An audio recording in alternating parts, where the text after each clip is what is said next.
You are listening to the Magnetic Marketing Secret Gold Members Only podcast. What we want to talk about today is, or for this section, is going to be about offers and specifically going down the trail of one of the things you talked about in the past, and you talked about when you got divorced and training the herd to foot the bill. And, the people that said to you, oh, you're getting divorced, when are you sending the bill? And so what we want to talk about today is figuring out what you are going to send to the herd to let them foot the bill for the new racehorse, the divorce, the big car, the, whatever it is you want to do. And so I want to talk about coming up with ideas for offers and, figuring out what they get, what we call the different parts, creating the stack and doing all that stuff. Sound okay? Sure. So let me back up. Okay. First. So I think there's like 3 answers to this question. Okay. And only one of them is mechanical. Okay. Which is what you've described. Okay. So the first answer actually backs us up into the Renegade Millionaires because there is a principle there, an objective called the income at will position. Okay. Which means you can send the bill to the herd, which means you're in a position that almost any time, at will, if you can come up with an offer that your customers, clients, patients, donors, followers, fans, list, etc., will like, you have the ability to create income at will. Exactly. This is a position that should be a big priority for people to get themselves into, because in reality, in harsh reality, this is actually the only financial security there is. Because what you already have can one way or another be wiped out. So the only real financial security you ever have, being in the income at will position, able to replace disappeared wealth. So it's really important. Okay. And leaping to mechanics, no matter how clever you are now about the mechanical aspects of this, the offer itself, it's no good if it falls on deaf ears. Okay. The best offer in the world is not going to be very successful without a receptive audience for it. And that you have to create and nurture and maintain and keep ready. Okay. So that's number one. Okay. Perfect sense. The second point I want to make, okay, before we do mechanics, is broadly, even with the asset and advantage of a organized, maintained, nurtured, receptive audience. Second principle is never underestimate the difficulty of this task. So when you've done number one really well, there's a temptation. And I myself have fallen to it from time to time over the years. There's a temptation to think, gee, this is going to be easy. But separating people from money is never easy. Small amounts on impulse, maybe. But any kind of significant amount that they kind of pause and make a decision about, it's not easy. Now, at different times, it's harder, but you never want to underestimate the difficulty of the task. Okay. Which now gets us to number 3, which is the mechanics. Okay. How do you build the offer? So I have 2, I think, main things to say about that. Okay. One is you don't build it from what got on the shelf. So you don't go look at your products and services and say, which of these do I pull off my shelf and put together in some kind of package and pitch it.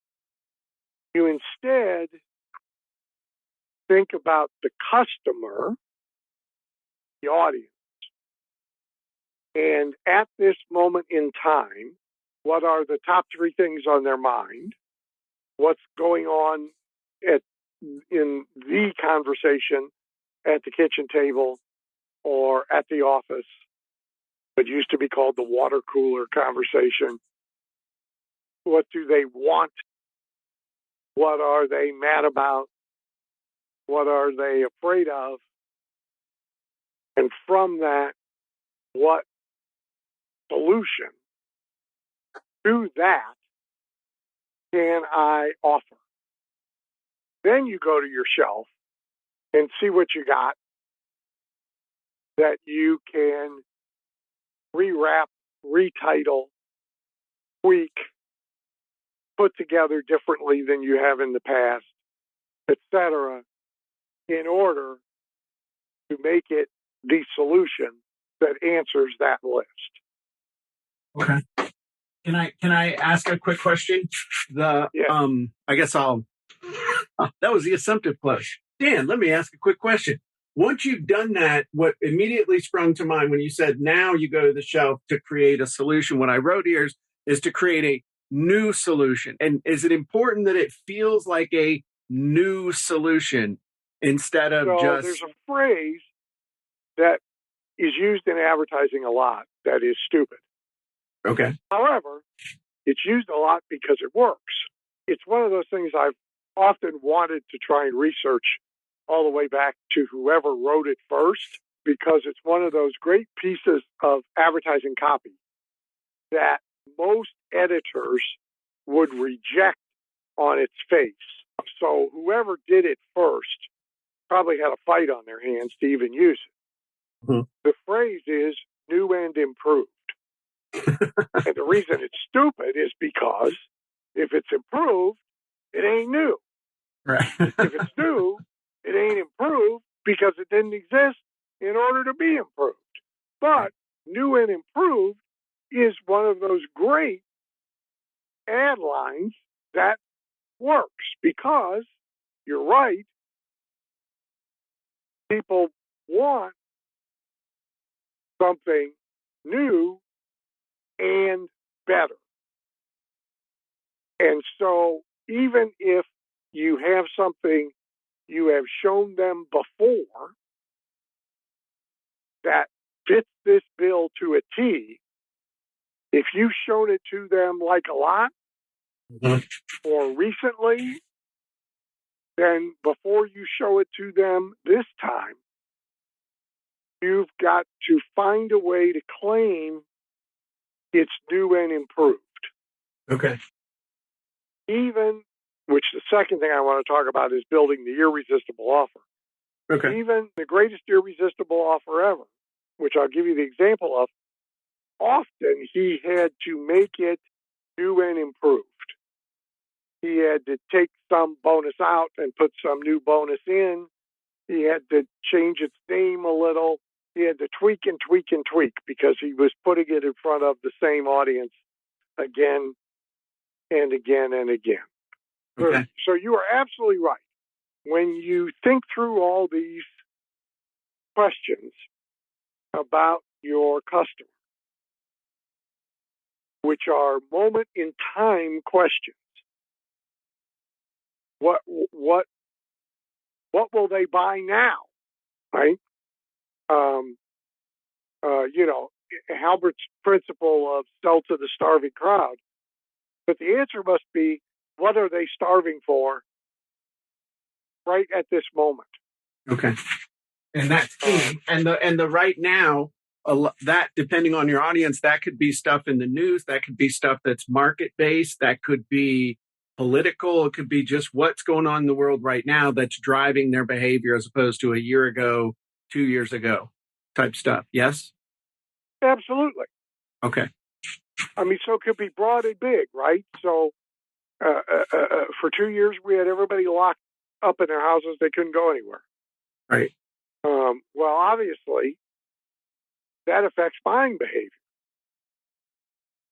And so, like, companies like Home Depot benefited enormously because everybody started remodeling shit.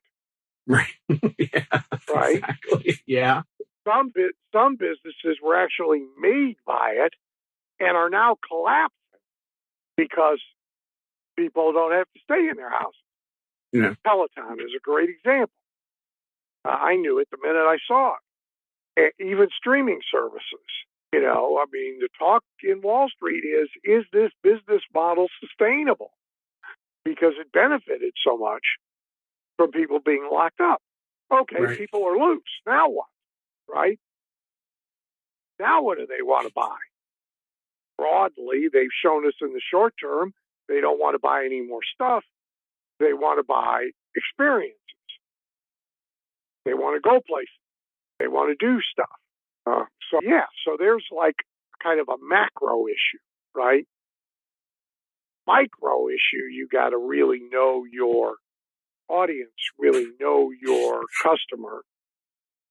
You got to know where they are mentally, emotionally, practically, financially at this moment in time. Right. And when you say the micro, that's the micros, the what makes them mad. What are they mad about? What do they really want? What are they afraid of? That's the micro thing in the light of the macro change or the macro of circumstances and stuff. Yeah, what are they starving? And or what will they realize they're starving for the minute you put it in front of them and tell them about it? Gotcha. Okay. Cool. Now, the second thing I'll say about the mechanics. Okay. So, you know, an offer has whatever the main product or service is, and there's the issue of bundle versus cut up in pieces. Typically, we'll have bonus or bonuses, maybe some sort of intangible but describable added value. Often that gets presented as what you call a stack. Yes. Here's this, and you also get this, and you get this, and you get this. And if you're among the first 50, you also get this, etc. Right? Right. So when you sit down to do that, overarching principle that I would give you is when you're done, have you made it irresistible to your audience? This loops back to difficulty of the task.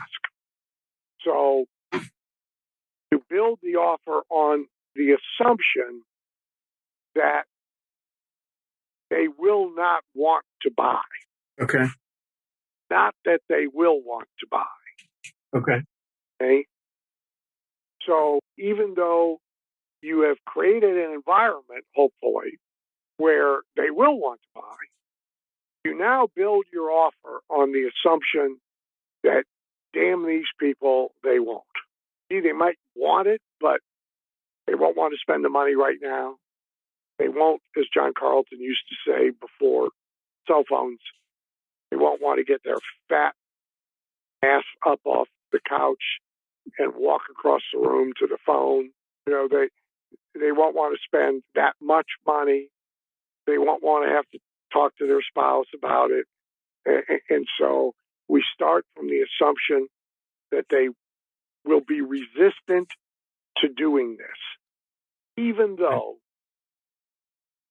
we brilliantly matched it to our audience and burning desire of the moment that we're confident they have.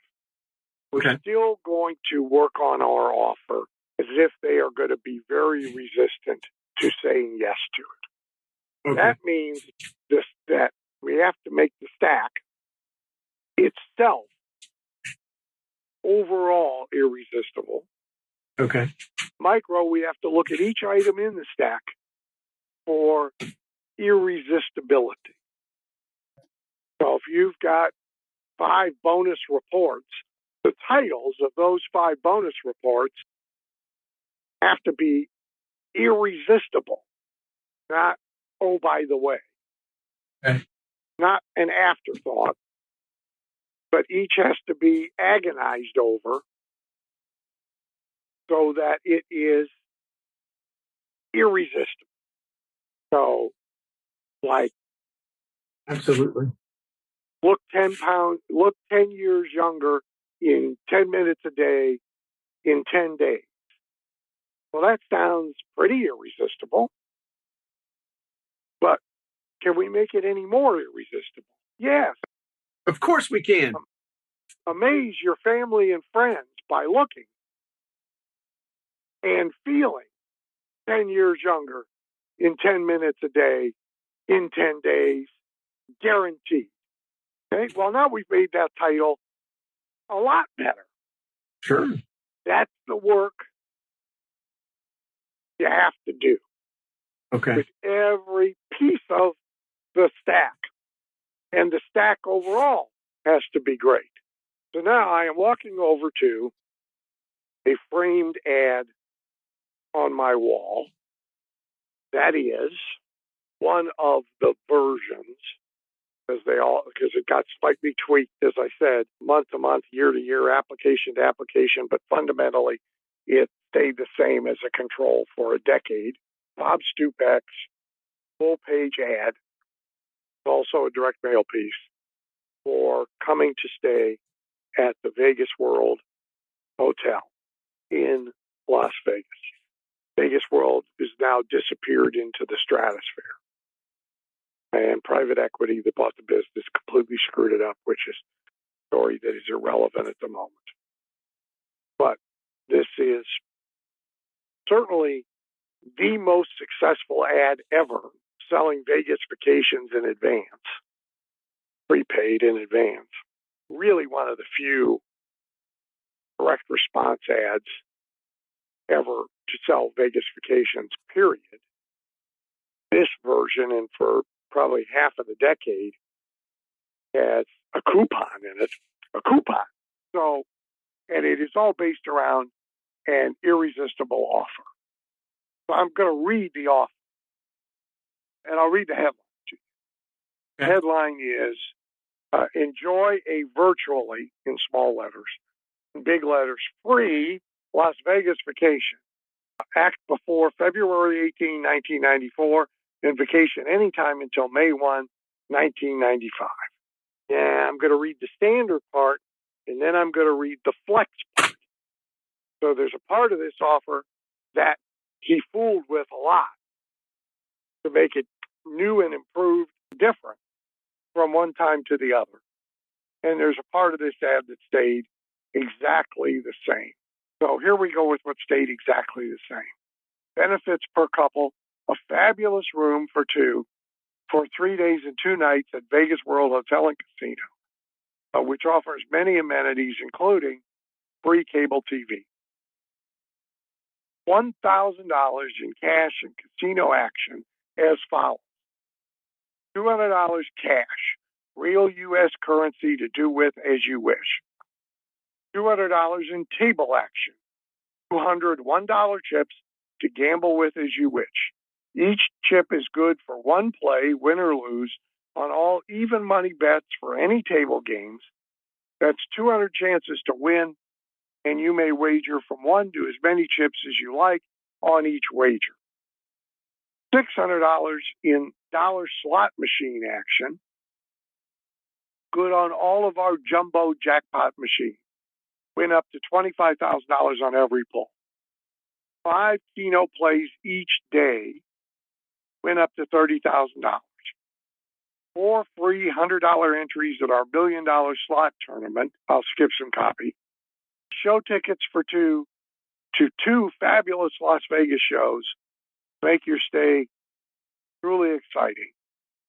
Show reservation service to most Las Vegas shows, even hard to get shows.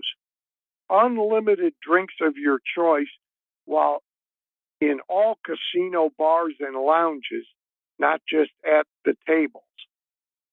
2 chances to win $1 million instantly, one of the world's largest jackpots. Free gambling guide to assist you in playing the various table games.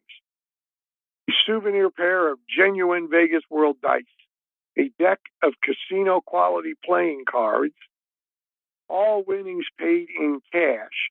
Keep what you win. No additional charges of any kind. This you pay, by the way, you pay $295 for this. So you're paying $295, getting $200 in cash, and in total, you're getting over $1,000 worth of action. Now that is the set in cement offer. Then there's a flex offer that changed from time to time within the ad. I'm not going to read it all, but for example, by random drawing, win a TV, a bonus vacation at a resort in Hawaii, 5 $100 bills, a slot machine, or a jeweled pendant. Everybody got in this flex offer diamond-like, Rolex-like wristwatch, men's and ladies' matching watches. Now that stuff flexed. Changed it in and out. There would be free luggage one time, et cetera, et cetera. There's also, of course, a money-back guarantee on the entire deal. Now, is the reason they flexed it so they could keep going back to the same audience with this offer over and over and over, and it felt new?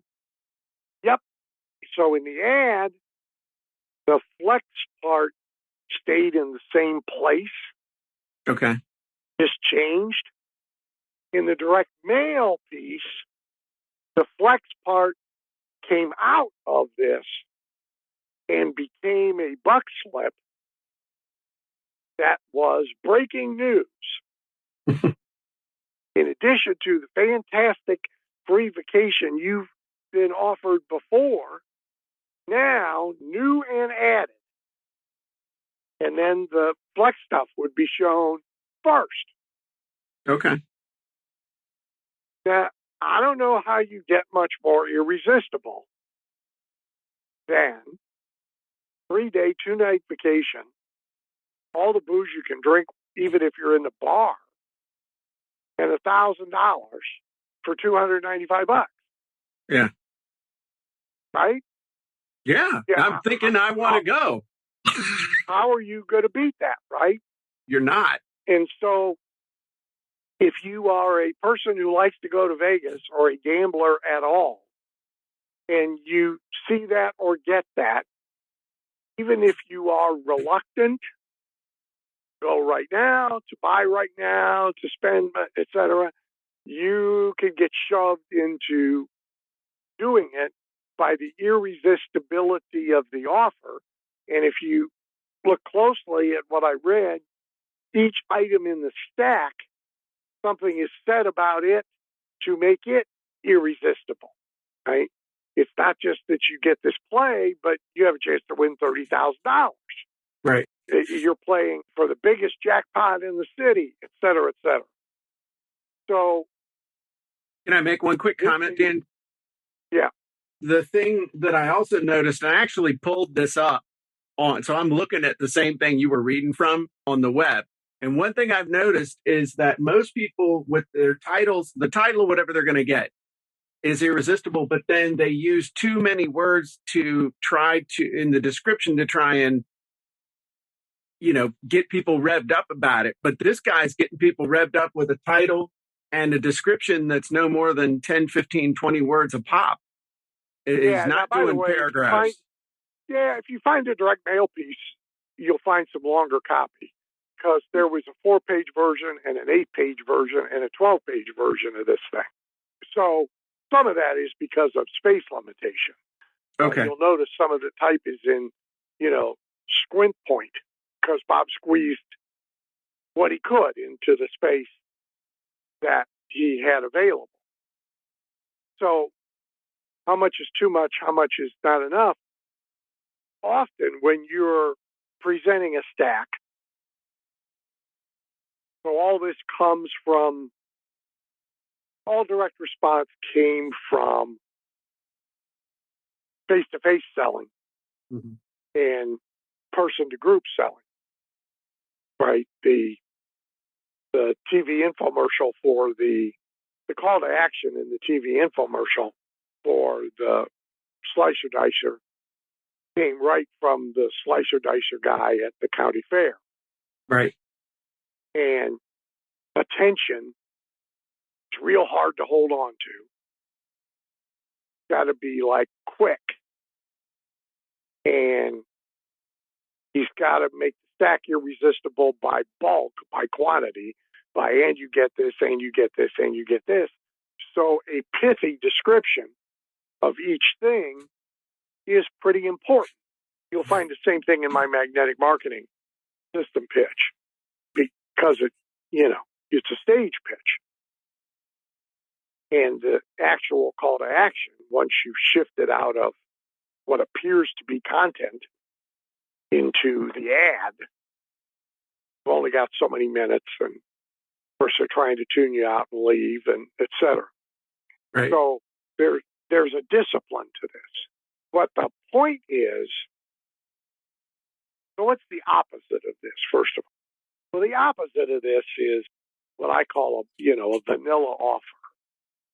Right? Here, you can get this free book, and here's 4 bullet points about what's in the book. Well, huh? Yeah. So Stupak would be giving you a free book, 2 free DVDs, some kind of action guide separate to use the book, secret code to a video you could watch online, and it contains the secret magic words that do this, that, and the other thing, and a chance when you go there and log on to win a vacation for 2 to Hawaii.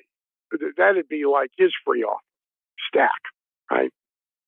And so most people make these vanilla offers either on the assumption that their audience, their list is going to respond to them just because it's them.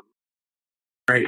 And they offer them something, or because they think enough is enough, or because they're being cheap about it. Right. And are not willing to invest enough to really be irresistible. Well, and it also sounds like people are cheap with the amount of energy that they're willing to invest up front to create this offer. Because it's like, I'll just phone it in because they love me and I need the money and I want to do the least amount to make the most, and I'll just kind of phone it in. But what you're saying is, by having that attitude of assuming they don't want it, even though they love me, I'm going to have to get my butt in gear and rev it up to a 20 on a scale of 1 to 10 and start making this thing freaking irresistible. Yep. Then it gets us into a selling proposition, unique value proposition, which Stupak, of course, used both of those. Goods versus services, relevant bonus versus irrelevant bonus. So he did both, by the way. Now, the relevant bonus in there is the gaming guide, actually, which is there because some of his buyers were first-timers, right? You run that ad in Parade in the newspapers. Some people are going to buy it who've never been to Vegas before. Not today, because of regional casinos. That's kind of, in the internet, that's kind of not the case. But in 1990, that's the case, right? There are only 2 places you could go to legally gamble, Atlantic City and Vegas. That's it. So a lot of people had never been in a casino, which means their reason not to buy is, I won't know what to do. Right. Got to answer that, right? Boom, gaming guide. So Dr. Kramer called this the positive power of negative preparation. what are all the reasons somebody can have for not buying, and let's fix those in our irresistible offer. Okay, time out on that, because that was like a day-long seminar in 2 sentences. Go back to that and expand on that a little bit. Make a list of all the reasons they ain't going to buy and address it in your offer stack. Is that what I heard? Yeah. So people have rational reasons not to buy, and they have irrational reasons not to buy, right? Okay. Like in his case, the reason not to buy a Vegas vacation is I can't come anytime soon. Therefore, I think it was 18 months. I'd have to go back and look at it, but there's a stated long period of time you have to use this. By the way, there was still a lot of breakage. A lot of money was made by unredeemed packages. But that's neither here nor there. The fact is, that would be a reason not to buy. Okay. We're not going to go to Vegas. Well, relax. You can buy now, come later, right? I don't know how to play. Relax. We'll show you how to play.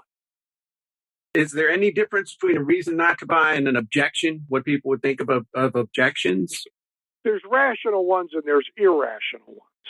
Okay. Right? I get, well, the difference between an objection and this can be an utterly false objection. Okay. So people raise an objection because they don't want to tell you the real objection. Okay. And you got to be able to figure that out. So sometimes people will raise, like in a hearing aid business, the older person will raise a price objection, but they didn't mean it in terms of price, value, any of that. They really mean, I don't feel good about spending this much money on me because I'm close to dead anyway and I got 5 grandkids. Right.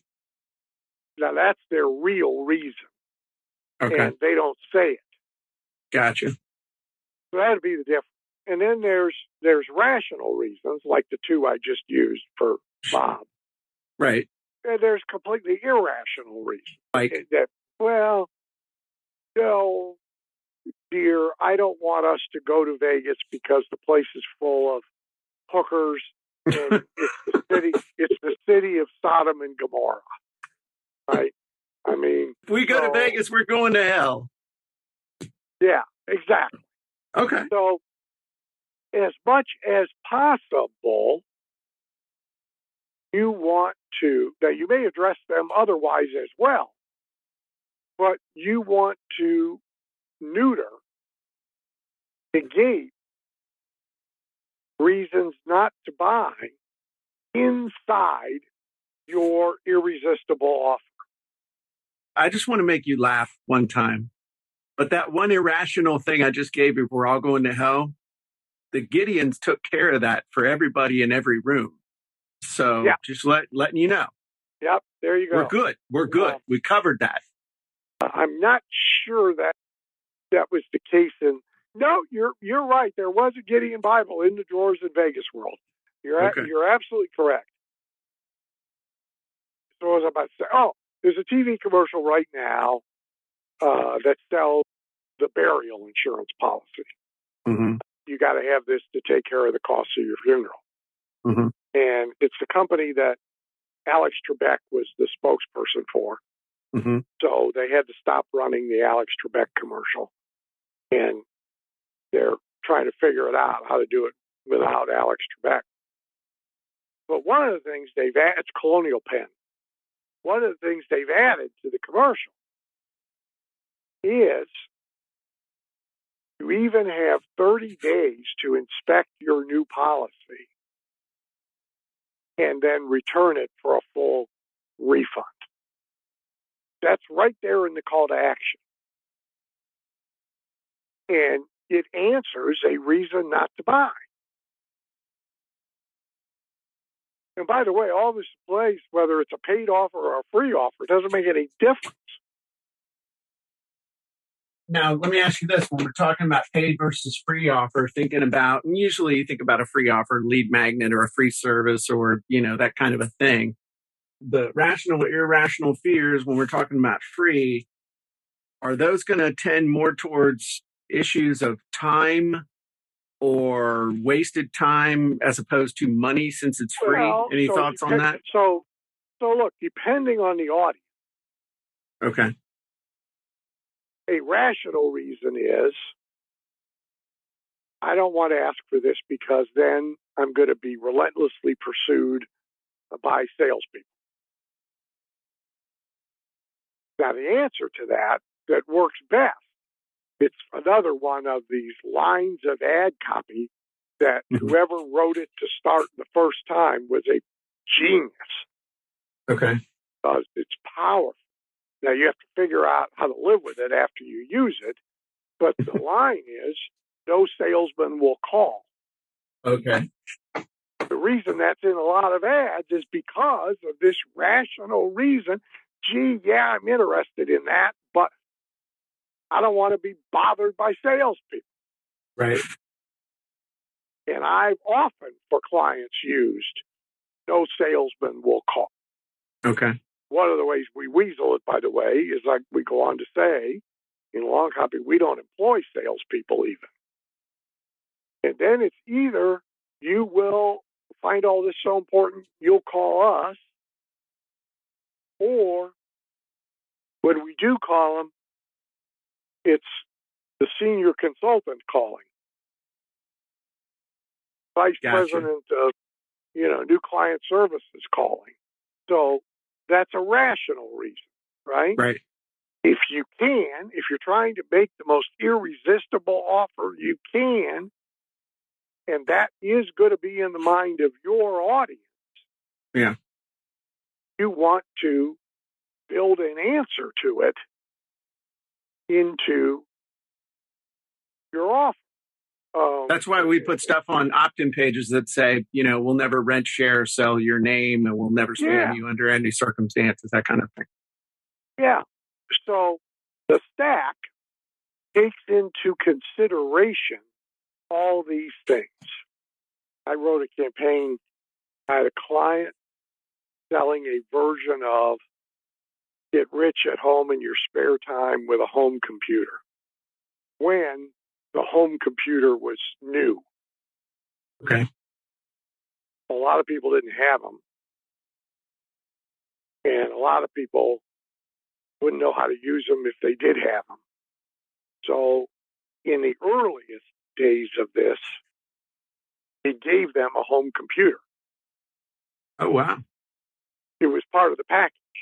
Okay. And the client made his own unit. So it was like a brain-dead simple box. Just good enough to do the programs they were getting to make money with. Okay. Shortly, as time progressed a little bit, we could stop giving them the computer, make it an A/B option. But built into the offer was fail-safe training and 90 days of on-call Q&A support. So even if you've never used a computer before, you'll be able to do this with no problem. Even if you hate computers, you'll be able to do this, et cetera, et cetera. That piece we kept in for a long time. So it's sort of the version of the gaming guide in Stupak's ad. Right. Because there were two kinds of people, right? There were people who, within the audience, people who wanted get-rich offers. There were people who didn't know how to use a computer. And there were people who maybe did or didn't, but they hated the damn thing. Okay. And most of that has gone away. But we kept that in the offer for a long time. Okay. So can I ask you this fun kind of a riff thing to kind of wrap this section up? And it's, you can say yes or no. But I was thinking when I was talking to Russell this morning. It'd be fun just to hear you, just off the cuff, off the top of your head. If you were going to do like a financial offer or something in today's world, like with what's going on with inflation, with the political climate, with all this stuff, if you were going to do some kind of like $1,000 course or a training or something on a financial thing, just off the top of your head, what kind of would that offer or stack look like? Just biffing. Well, first of all, it's titling. Okay. Subject matter would be matched to the moment in time. The magnetic marketing system during the end of the Jimmy Carter years and its aftermath was called the Small Business Emergency Survival System. And then when the recession finally left us, it became the magnetic marketing system. Now, the product didn't change at all. Okay. The cover letter that traveled with it did, and the title and the cover did, and some of the bonus reports did. Okay. So moment in time matters. I have a client right now, Craig Proctor. He's one of the big real estate coaches. And so I can give it to you. Yeah, so I can give it to you. Here's the new opt-in page. Free market crash survival kit. Proven strategies to grow your real estate business in a market crash, despite rising interest rates, out of control inflation, housing bubble hysteria, and the declining stock market. And I won't read the rest of it to you. Don't need to. But I mean, you obviously get the point.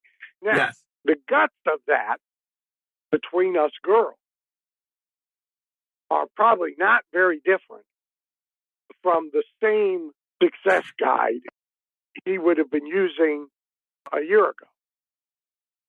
What are the top 3 things on the mind of every real estate agent right now? Yep. They're not good, right? So, yes. Then, if you're building a stack, you got to think about certainly not having anything in there that is inappropriate for this moment in time.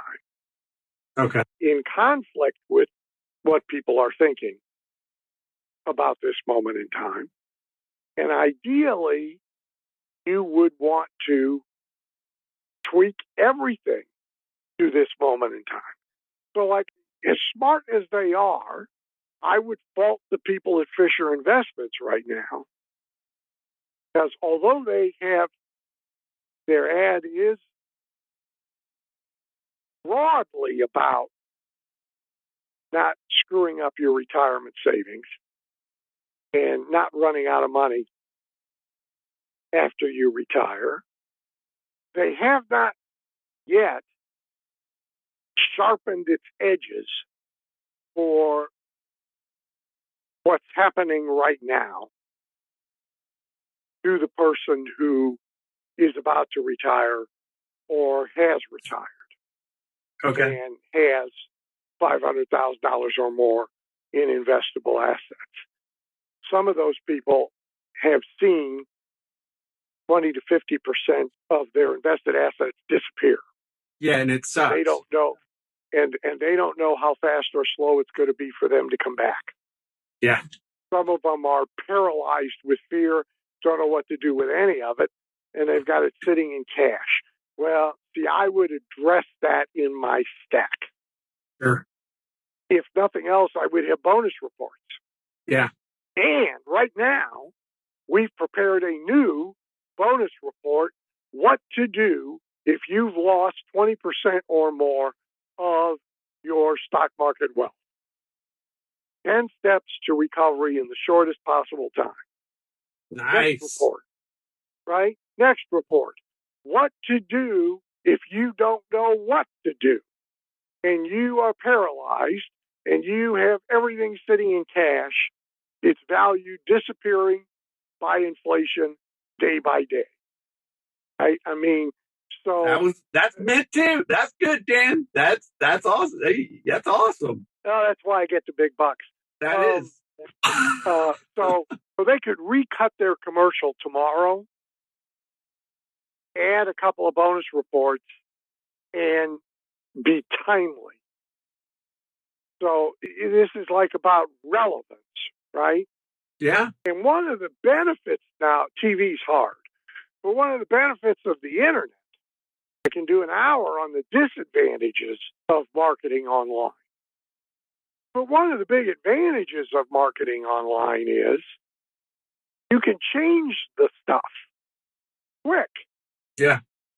cheap. You can even split test the change quick and cheap. Yeah. There's no other media you can do that with. So you could do this. If I'm Fisher, before I do the TV ad, I could create a version of it for the web, Sure. put my regular one up on the web, and not much compared to what I could take what they spend just in a day of TV and buy traffic Oh, yeah. and see for myself. Does it make a difference? And if so, how much? Right? Right. And ironically, this advantage of online is not used very well. No, because people get lazy. Yeah. Yeah. See that you remember the Joe Carbo book, The Lazy Man's Way to Riches, right? I do. Yeah. Which was 80% nonsense. Its grandson is Tim Ferriss's book, The 4-Hour Work Week, Yeah. a title that came from split testing online. One of the bad things about the internet is that people have believed it to be a lazy man's way to riches. And A, there ain't no such thing. Right. And B, the internet definitely ain't it. Because it's harder to have evergreen there than it is anywhere else. Yeah. I've achieved it a few times, but it ain't easy. No. So, but its advantage is quick and dirty, quick and dirty, quick and dirty. Right. Which makes people And lazy. you ought to take advantage of that. Because the top three things your customers are talking about today may very well be different than they were a week ago. Yeah. And if so, you ought to. The Clinton campaign, the Bill Clinton campaign, had what Carville called the war room. A group of people in a room doing nothing but reacting instantly to whatever was happening in the news, nationally and regionally, so that they could immediately respond and tweak the campaign messages to be relevant. And they had a tougher time of doing that than you would today because more of it is online. Right. So here's a marvelous underused tool. And I guess that my answer to you is absolutely. To the extent that the media you are using will facilitate it, you want to change your offer stack and the elements in the stack somewhere between nominally and substantially to match the moment in time. Okay. And to just give us kind of a final thought to end on, because I know exactly what people, does that mean I have to change my message every week, Dan?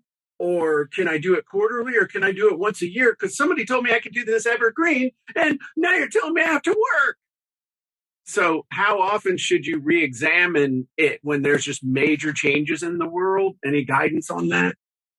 Yeah, so there's a line about being successful in speaking, often asked of new speakers, which is, gee, do I have to be funny? To which the correct answer is only if you want to be paid. Okay. So the answer to this is you don't have to change it at all unless you want to make a lot of money. Okay. If you want to make a lot of money, then you are going to be hyper concerned with relevance, appropriateness, top of mind, top of consciousness of your audience, and message matching. Now, does that mean you got to change everything that's under the hood? No. You may only need to change, the hood ornament. But yeah, you are going to be paying day-to-day attention because, and you ought to look at this not as, oh, shit, I got to work at this every day. You ought to look at this as, oh, boy, what an opportunity I have. Yeah. Because the news of the day, broadly, and as it specifically concerns your audience, is handing you the fodder, the means, the basis for more effectively getting money from your audience. In some cases, like the ad copy writes itself. Yep. I didn't pre-do those titles I just gave you. I did them right off the top of my head. Oh, yeah. But it wasn't that hard. Right. You just think a little bit about the guy who's watching CNBC, has $500,000 or more, and might answer a Fisher ad. Yeah. What's he thinking about today? Who is he? And what circumstances might well he be in? Yeah. And the thing writes itself. Yep. But it might change by next week. Right. So, do you want to be effective or not? Do you want to be productive or not? Well, and the cool thing is that we can test that you don't have to abandon the thing that's working now. You do a split test. See if you can beat it. Right. Absolutely. Absolutely. I got to tell you, Dana, we got to wrap up. This last hour is going to change some people's lives. This is timely. This is relevant. This is one of the best hours I've ever spent on my education for direct response. And You've been listening to one of our Gold Members Only podcasts. Make sure you upgrade and become a Diamond member and get access to the Diamond Members Only podcast as well. On top of that, you'd also get access to the whole enchilada with all of Dan's courses and so much more. So make sure you upgrade to Diamond now by going to diamondupgrade.com.